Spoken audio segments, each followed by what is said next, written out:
Clever Elsie, there was once a man who had a daughter who was called Clever Elsie. And when she had grown up, her father said, "We will get her married." "Yes," said the mother, "if only someone would come who would have her." At length a man came from a distance and wooed her, who was called Hans, but he stipulated that Clever Elsie should be really smart. "Oh," said the father, "she has plenty of good sense." And the mother said, "Oh, she can see the wind coming up the street and hear the flies coughing." "Well," said Hans, "if she is not really smart, I won't have her." When they were sitting at dinner and had eaten, the mother said, "Elsie, go into the cellar and fetch some beer."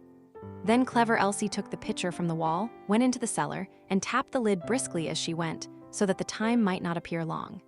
When she was below, she fetched herself a chair and set it before the barrel so that she had no need to stoop, and did not hurt her back or do herself any unexpected injury. Then she placed the can before her and turned the tap, and while the beer was running, she would not let her eyes be idle, but looked up at the wall, and after much peering here and there, saw a pickaxe exactly above her, which the masons had accidentally left there. Then Clever Elsie began to weep and said, "If I get Hans, and we have a child, and he grows big, and we send him into the cellar here to draw beer, then the pickaxe will fall on his head and kill him." Then she sat and wept and screamed with all the strength of her body over the misfortune which lay before her. Those upstairs waited for the drink, but Clever Elsie still did not come. Then the woman said to the servant, "Just go down into the cellar and see where Elsie is."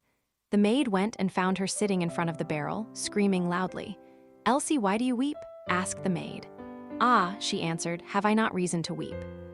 If I get Hans, and we have a child, and he grows big, and has to draw beer here, the pickaxe will perhaps fall on his head and kill him." Then said the maid, "What a clever Elsie we have," and sat down beside her and began loudly to weep over the misfortune. After a while, as the maid did not come back, and those upstairs were thirsty for the beer, the man said to the boy, "Just go down into the cellar and see where Elsie and the girl are." The boy went down, and there sat Clever Elsie and the girl both weeping together.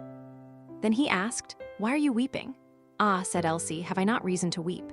If I get Hans, and we have a child, and he grows big, and has to draw beer here, the pickaxe will fall on his head and kill him."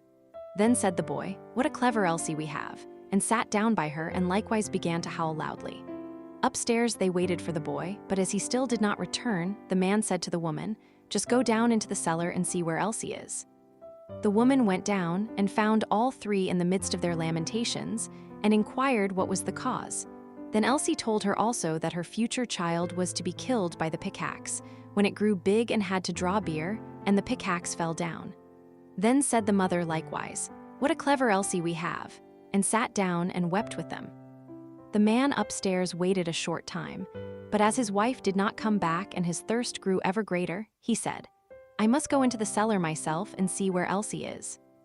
But when he got into the cellar, and they were all sitting together crying, and he heard the reason, and that Elsie's child was the cause, and the Elsie might perhaps bring one into the world some day, and that he might be killed by the pickaxe, if he should happen to be sitting beneath it, drawing beer just at the very time when it fell down, he cried, "Oh, what a clever Elsie," and sat down and likewise wept with them. The bridegroom stayed upstairs alone for a long time. Then, as no one would come back, he thought, "They must be waiting for me below. I too must go there and see what they are about." When he got down, the five of them were sitting screaming and lamenting quite piteously, each outdoing the other. "What misfortune has happened then?" asked he. "Ah, dear Hans," said Elsie, "if we marry each other and have a child, and he is big, and we perhaps send him here to draw something to drink, then the pickaxe which has been left up there might dash his brains out if it were to fall down, so have we not reason to weep?" "Come," said Hans, "more understanding than that is not needed for my household. As you are such a clever Elsie, I will have you," and seized her hand, took her upstairs with him, and married her. After Hans had had her some time, he said, "Wife, I am going out to work and earn some money for us. Go into the field and cut the corn that we may have some bread." "Yes, dear Hans, I will do that." After Hans had gone away, she cooked herself some good broth and took it into the field with her. When she came to the field, she said to herself, "What shall I do? Shall I cut first, or shall I eat first? Oh, I will eat first." Then she drank her cup of broth, and when she was fully satisfied, she once more said, "What shall I do? Shall I cut first, or shall I sleep first? I will sleep first." Then she lay down among the corn and fell asleep. Hans had been at home for a long time, but Elsie did not come. Then said he, "What a clever Elsie I have. She is so industrious that she does not even come home to eat." But when evening came and she still stayed away, Hans went out to see what she had cut, but nothing was cut, and she was lying among the corn asleep. Then Hans hastened home and brought a fowler's net with little bells and hung it round about her, and she still went on sleeping. Then he ran home, shut the house door, and sat down in his chair and worked. At length, when it was quite dark, Clever Elsie awoke, and when she got up there was a jingling all round about her, and the bells rang at each step which she took. Then she was alarmed, and became uncertain whether she really was Clever Elsie or not, and said, "Is it I, or is it not I?" But she knew not what answer to make to this, and stood for a time in doubt.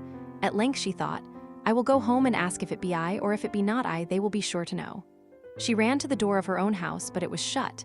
Then she knocked at the window and cried, "Hans, is Elsie within?" "Yes," answered Hans, "she is within." Hereupon she was terrified and said, "Ah, heavens! Then it is not I," and went to another door. But when the people heard the jingling of the bells, they would not open it, and she could get in nowhere. Then she ran out of the village, and no one has seen her since.